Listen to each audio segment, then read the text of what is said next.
និចអើយឆ្នាំមុនឆ្នាំនេះក៏ផឹក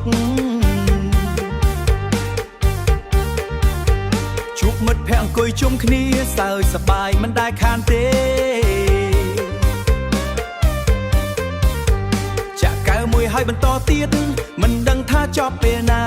ភ្លេងឮឡើងចូលចិត្តណាស់រាំឡើងភ្លេចពេលវេលាខានជួបអានិចជាច្រើនឆ្នាំមកហើយតែការផឹកនៅដដែលតែការផឹកនៅដដែលមិនមិនធ្លាប់ថយចុះសោះឡើយ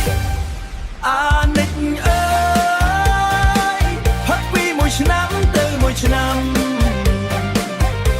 មិនដែលទំនេរដៃឆ្លៀតរំទៀតផងអានិចអើយមិនដឹងថាឆ្អែតពេលណាមិត្តភក្តិហៅតែបន្តទាំងយប់ទាំងថ្ងៃ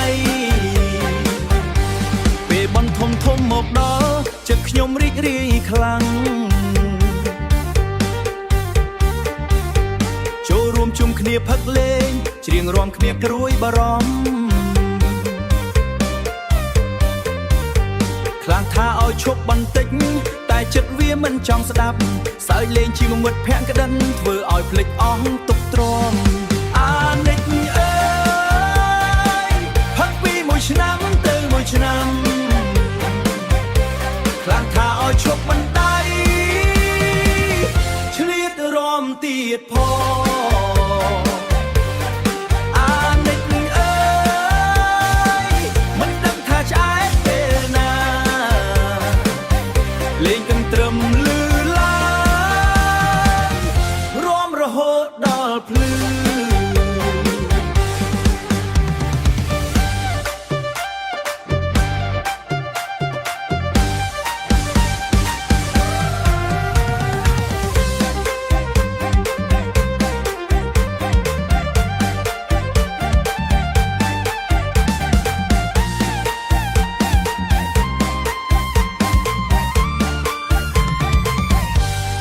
និចជីវិតផឹកលេងតែសូមកុំឲ្យហួងកម្រិត